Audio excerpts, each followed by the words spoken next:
I'm going to put this up front in this video.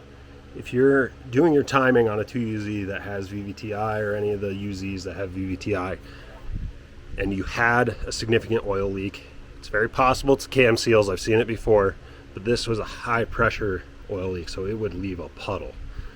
So what I was able to discern is the inside of this cam gear, when you pull it off, if this is wet all the way in here and this surface that goes against this front side is wet, it's a decent chance that it's that O-ring on these. Again, if you have a high miles truck as well.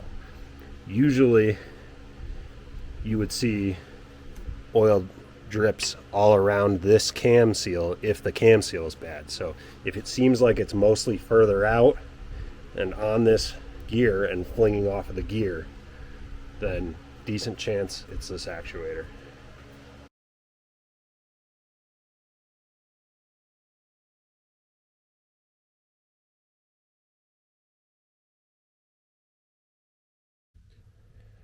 So this is a video for any of the VVTI 5-speed 2UZs and whatever other VVTI Toyota V8s there are. I haven't seen this be a problem on these. I've done a bunch of timing belt jobs on the VVTI ones. The cam seals back here are notoriously a pain to do because you have to pull the cams themselves, block them off. So that's a pain. If you have a leak, this engine was just out to reseal everything. Did all the seals and gaskets I could find, did everything, and then got everything back in and together, and there was a massive oil leak, like it was spraying oil. So I thought maybe bad PCV, blew a cam seal out or something like that. Anyway, wasn't any of that. What I found is the VVTI actuators have an O-ring that leaks. So this engine has 275K, runs great, but had a massive oil leak. So I'm going to show you how to do that without pulling the cams and without too much of a fuss. So this is not considered a serviceable part by Toyota, hence they have a pentalobe 5-star like security bit on here. I don't have that bit, so I'm getting around it by cutting a slot in it and using a flathead. Not ideal, but it is what it is. If you ordered a pentalobe set, you might be able to get the right size. I don't know the size. I would guess, however they measure it, around a 5 mil. It looks similar to a 5 mil Allen key. So this is the O-ring that is used on them. This is as far as I can tell, a 77 millimeter ID and a 2.5 for size. So the closest I could find anywhere locally at least is this, which is a -151 O-ring, which is around a 3-inch and a 0.1 inch diameter. So I found a few of those. I would advise you get some Viton ones. You can get them from mcmaster carr or maybe some other sources online. The Viton is going to be longer lasting than regular rubber, but I'll do it on the next timing belt change for this thing. So first things first, let's see if we can focus this. Cut a slot in these pentalobe bolts. I just use an angle grinder.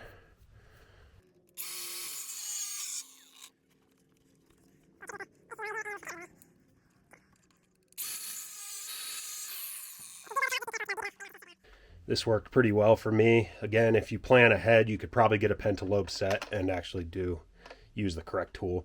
I would still probably advise replacing these like I did. I'm using socket cap screw, so just an Allen key. The head is small enough that it won't foul the gear when it goes on there. And this is a 20 millimeter. The OEM ones are 18. Typically hardware and metric sizes are 16 or 20. The 20 clears fine. So if you can go with the 20, it just hangs out the back just a hair more, but it doesn't foul the bracket here or anything like that, so it should be absolutely fine. I would not go with a 16 because you already have minimal thread engagement going into this. You also want to mark, so you can see on this side, I marked it, mark your housing. See, I have a black Sharpie mark, and then I did a little cut there in case the Sharpie came off, just with a pick. So I'm going to mark this housing right here in reference to this part of the cam actuator to this housing. You want to keep that in line. It is kind of spring loaded, so when you undo these four, it will go, when you undo the 4 pentalobe screws, it will go kind of counterclockwise about like 40 degrees. If you just let it unload slowly, you should be able to just pull it right off. I'll show you that after you pull this 19 mil cap off of here. These are a service part, so you can get these washers from Toyota for this cap. I'll try and put the part number in the description of the video. When you do go to pull this off, I'll show you in a minute. It's basically a vane pump similar to a power steering pump, if you've ever had one of those apart. So be very careful, or apex seals in a rotary. So there's 8 of them, and be very careful to pull when you pull it out. There's 8 of them. That's a little plastic bar and a little spring clip underneath it that can kind of spring out on you, so be careful. Also, this is going to pee oil when we pull that. You can get a new actuator. I saw them online for like $170. So you could go that route, but then you also have to pull the cams to do it. So let's say this was leaking and you didn't have to do your cam seals. You could just do this without pulling the cams if you do it this way, is the idea. All right, this is one of those jobs that's way easier with 5 hands. So maybe grab an extra hand. It is doable alone. I just did the one that interferes, but you don't want to mess this up, because if these strip out, you're kind of stuck with cutting the heads off or replacing the whole actuator and pulling the cams. They're not in there with all that much force, so just make sure you apply enough pressure forward and get good engagement.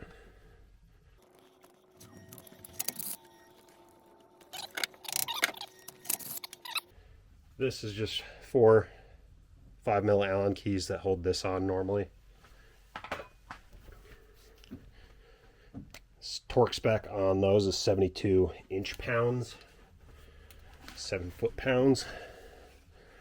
So I'm going to use that torque spec, since it's the same size bolt and everything, for the actuator as well, because nobody lists that, including Toyota.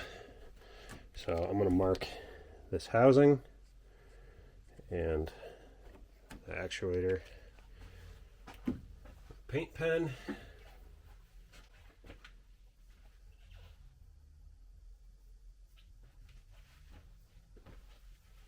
and then if you've ever had a mark disappear because you hit something with brake clean, you'll know what I'm talking about. Throw a little arrow, just a little scratch in the housing and that there, so you know. And then we need to pull this 19 mil, and then I'm going to try and jam a bunch of paper towels under here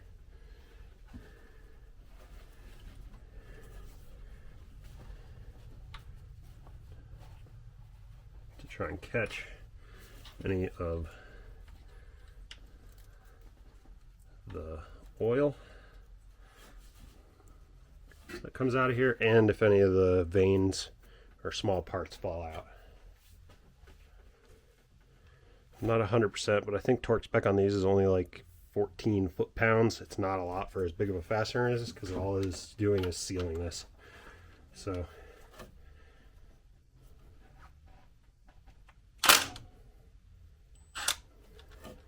doesn't take much, but an impact makes it a lot easier. Okay, now you'll see that that kind of spun a little bit. So this one actually wants to go clockwise to release. The driver's side, left side, want it to go counterclockwise to release. So they're opposites. So if you bring it that way, that's added tension on that, and that's where you'd want to catch your threads. If you go clockwise with this one, it releases tension, and that's where you want to pull it. You'll see it's leaking oil now. That's fine. It's just going to go in my catch bin, pull this all the way out. It'll leak a decent amount of oil out of here, more than likely. Because your whole VVTI actuator is filled with oil, high pressure oil. That's why this leaks so bad when that O-ring is gone. So you can get this washer. You can see it has a rubber sealing surface on it. You can get that from Toyota. So I would recommend replacing those again if you know ahead of time. That comes out, and then there is a 10 mil Allen key in there. You don't have to touch that to do this.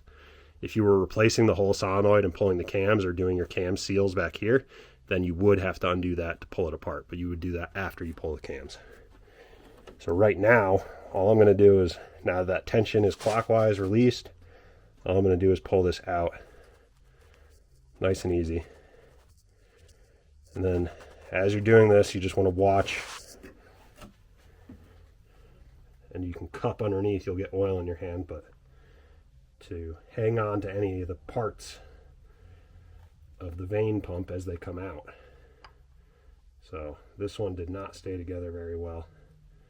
The other side I only had like one fall out. This side I had a whole bunch, almost all of them. So again, just be very careful. I'm going to put them in a little magnet dish over here. And I'll show you a close-up of those parts in a second.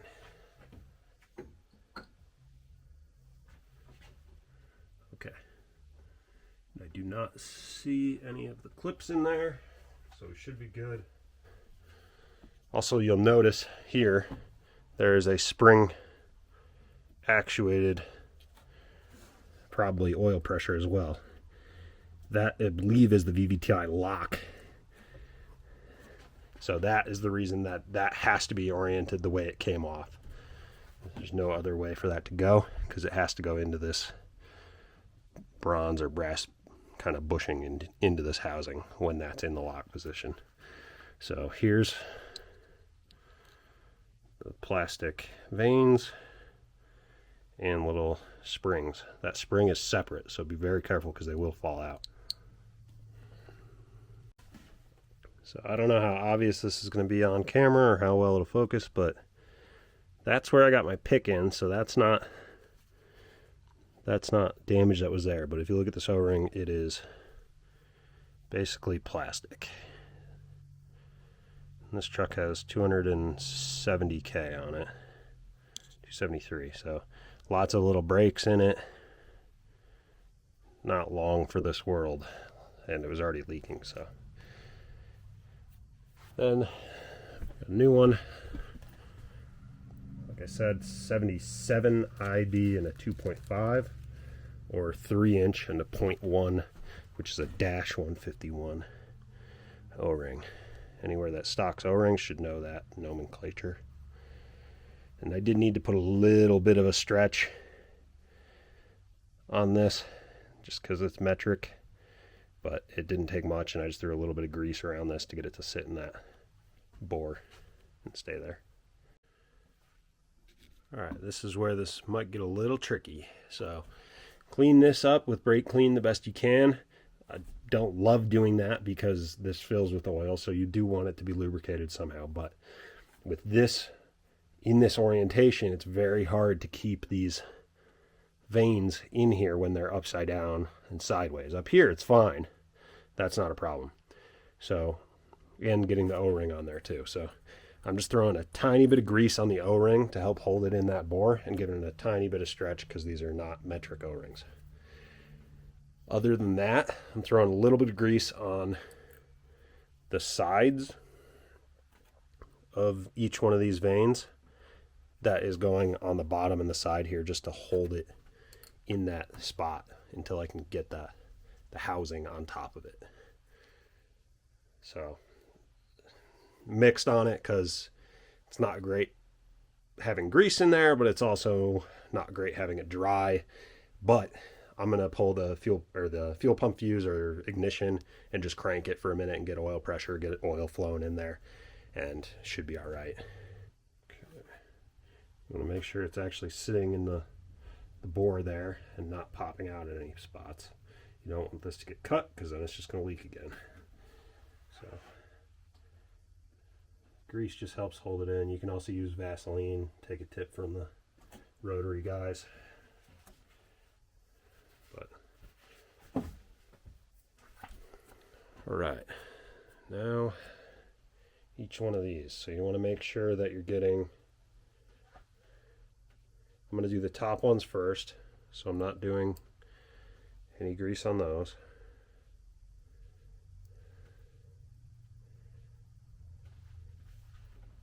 Top ones that don't have as much of a risk of just falling out. So as you put these in, you want to make sure the nose is pressed, so you can see they kind of rock. You don't want it like that. You want nose pressed in. It's going to make the housing easier to get on. It'll kind of self-balance itself because these are little springs, so it'll balance itself out as you get it on there. But you can make that easy on yourself or hard on yourself.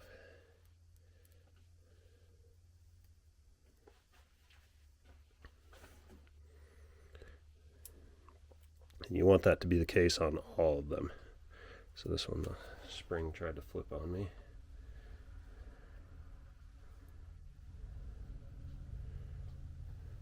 It's a little fiddly and I don't have the best dexterity, so it's not the easiest thing to do. There we go.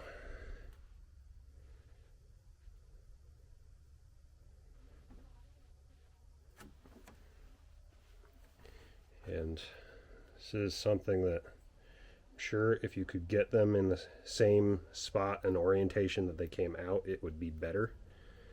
But with how they kind of fall out as it comes out, it is what it is. This was one of those things that I was willing to try on this truck because it's our truck, it's not a customer's vehicle, and also 150 to 180 a piece even on discount site, and pulling the cams again doesn't sound like fun. So figured it's worth a shot. If it didn't work, then A, I won't post this, and B, then either way the cams are coming out, so it's not that big of a loss other than $2.50 in O-rings and a little bit of time. So we're getting pretty close to some of the side ones that are going to want to fall out. I'll grease the sides of these just to give them a little bit of hold.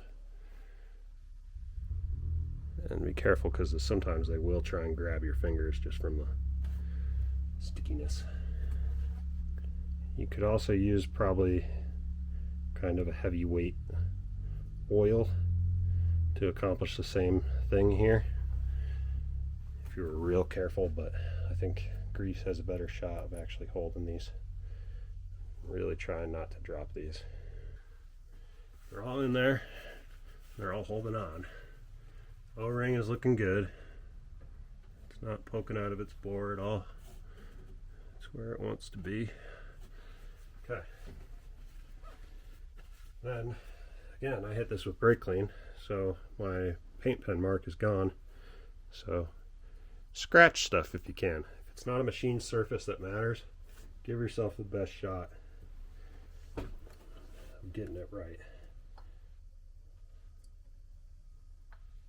Okay, and then as you put this in, you want to make sure, obviously, that this and everything else here is lined up so that it'll actually go together. The other one went fairly easy for me, so don't want to jinx it, but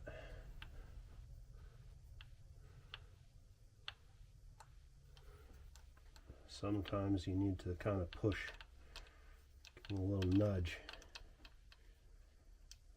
get them started.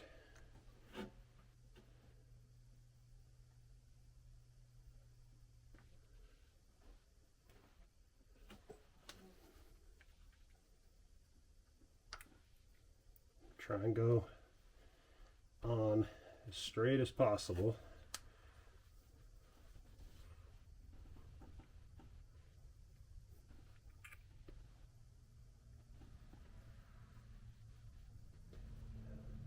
Okay, bottomed out against the side there, other than it needing to be pulled in.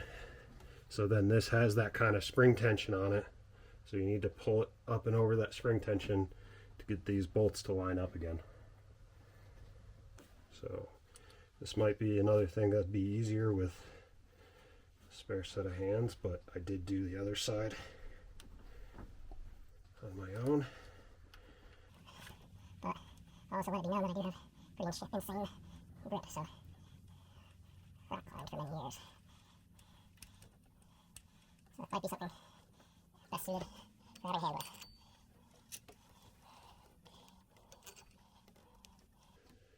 Get them all started. I'm going 72 inch-pounds, and then I'll get the cam gear back on there as well.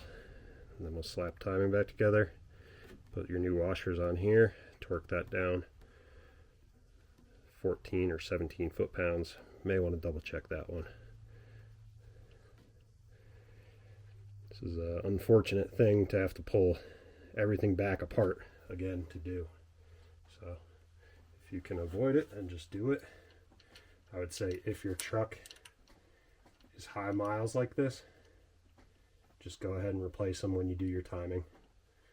270 on this, 275. I'd say you're probably right there.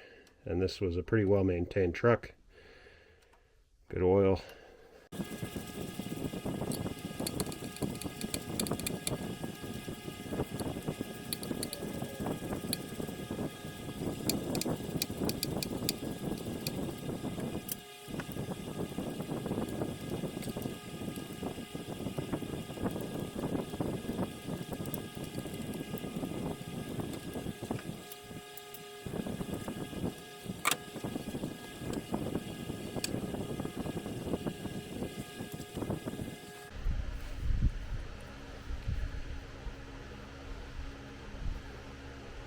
This is one of those do as I say, not as I do type of moments.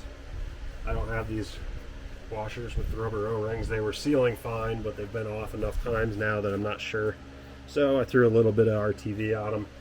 I don't see any harm in doing that, but I would still say if you have access to getting new parts in advance, go that route and don't worry about it.